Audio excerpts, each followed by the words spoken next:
that is the definition of a toxic relationship. Right. Is where a relationship where love is present, but respect and or trust is not.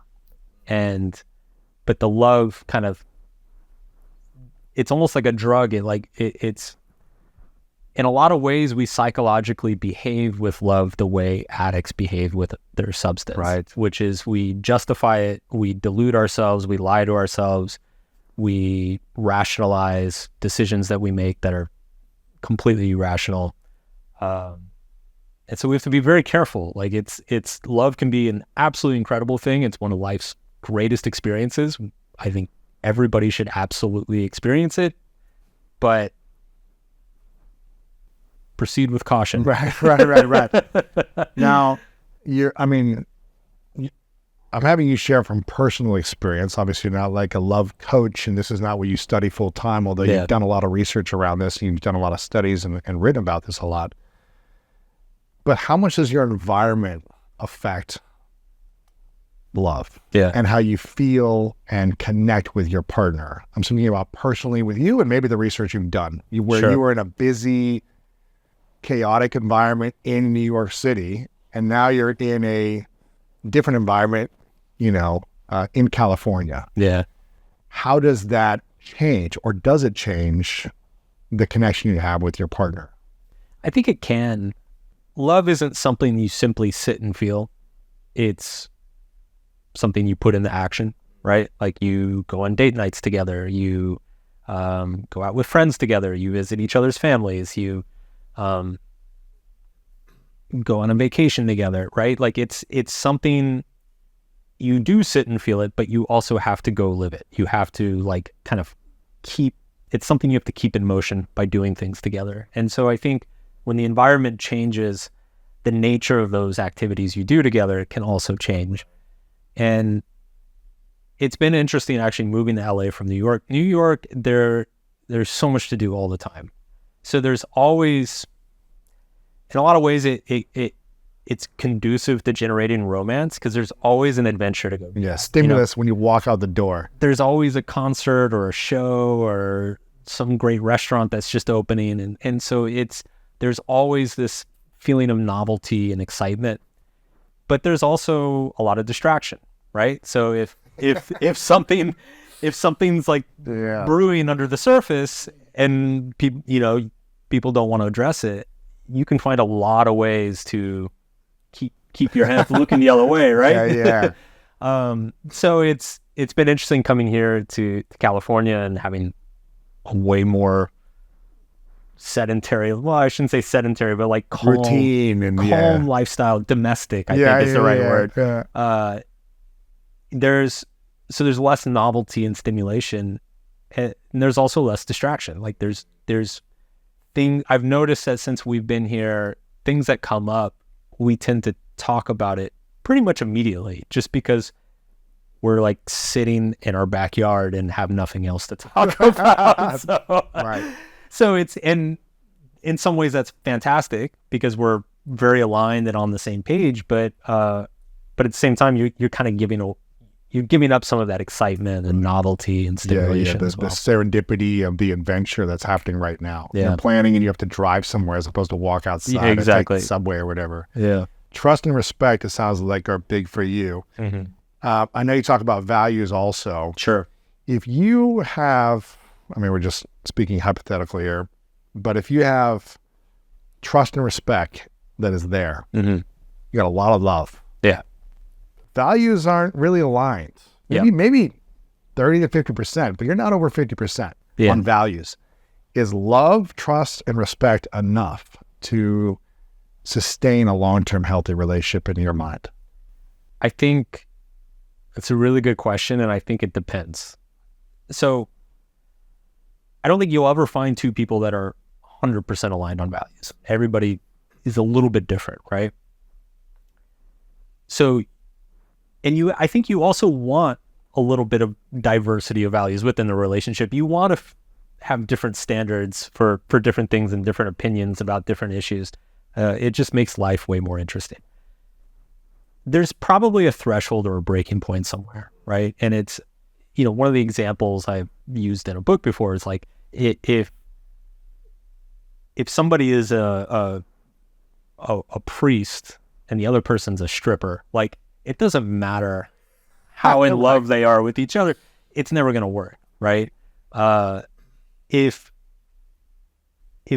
people have very, very fundamental belief differences, and this kind of comes back to the money thing, I think that the handful of things that seem to come up all the time are differences of beliefs around money, differences of beliefs around religion, and differences of beliefs around kids and family. Yeah. And I think if you can probably survive not being aligned on one of those, but if you're not aligned on two or all of them, you're probably in trouble. Like you're probably just going to butt heads over and over again. Now, what if someone evolves their values over time, you know, and 5, 10, 15 years into the relationship, you know what, I actually don't have those beliefs and that lifestyle choice anymore. I'm going to try something different. Yeah. Do you think the love of the past, the history of the relationship can sustain if it's too much of a conflict around those lifestyle choices or beliefs? I think to a certain extent. First of all, everybody does evolve. Their values do evolve and change. Like, I think that's just natural to people. I think the challenge within relationships is, you know, generally when relationships start, when you commit to somebody, it's because there is some amount of alignment and it's working. But as the years go on, if you start to evolve in two different directions, that can cause a lot of strain. You know, you often hear married couples that are getting divorced, or people who have been together for a long time and are deciding to get divorced. They say, like, you know, we've become two different people, or I don't recognize him or her anymore, right? And I think that's a case of, like, 10 years ago, we were completely aligned, and we've both changed and evolved over the years, and my partner's gone this way and I've gone this way.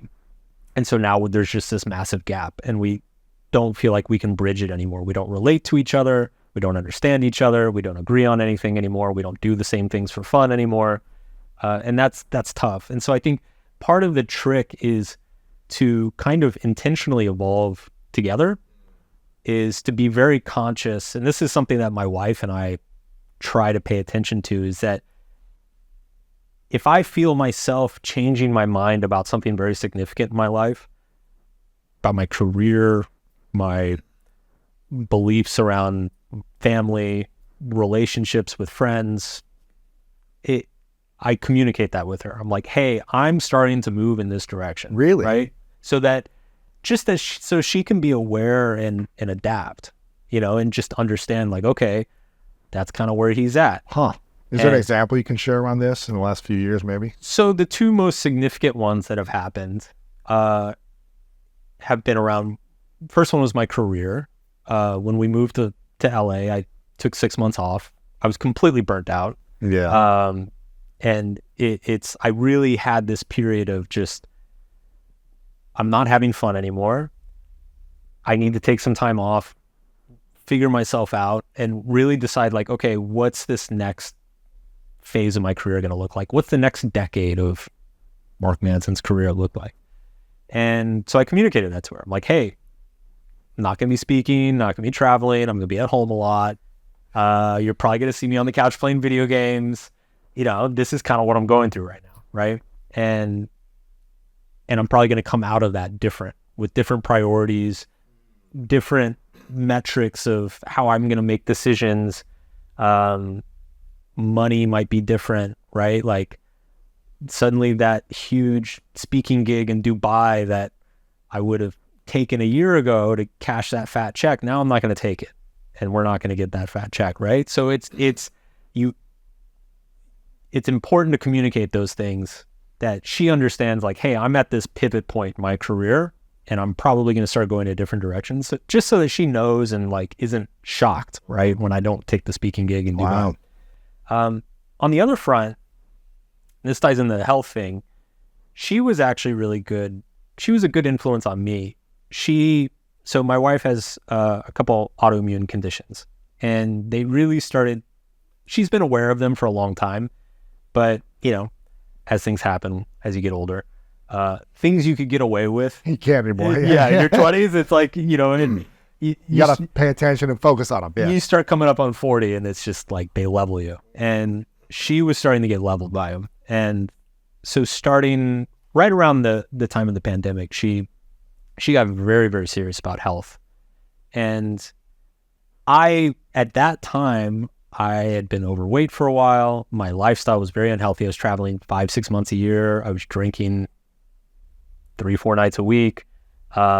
Eating like crap, eating junk food, desserts all the time. And I was aware of that, but it just, on that totem pole of priorities, it was pretty low on the priority list. Yeah. But she got super serious about it. And she really did, because she didn't have a choice. Like it was affecting her health. Yeah. Yeah. Like, I mean, it was to the point where she could barely function throughout the day. Wow. If she wasn't being very, very intentional about what she was eating. She was feeling sick. Yeah. Yeah. And so she started kind of going on this journey and really cleaning up her diet and getting her health in order. And I started kind of becoming the beneficiary of that, because she does most of the cooking. So I'm starting to eat healthy a lot more often. We're not going out as much, not drinking as much. And I'm starting to feel better. And I'm like, man, I'm waking up bright-eyed, bushy-tailed, sure. like feeling pretty good, right? And it's, and she and I were in communication about that, and she was very clear, like, I need to make this a top priority in my life, and I'm going to become that person who like doesn't eat dairy, doesn't eat gluten, like doesn't eat sugar. And I was like, this is going to suck. Like, my life's going to get so boring. And actually the opposite happened, is that I've kind of followed her on that. She's been a very positive influence in that way, in that I started to notice benefits, and I said, my health has been pretty terrible the last 5 years. I'm getting up in my 30s. Like, I'm not bouncing back the way I used to 10 years ago. Maybe I just hop on this train with her, right? And see where it goes. Right. And that's a big part of what happened. And so now health has become a big priority in my life. Yeah, man.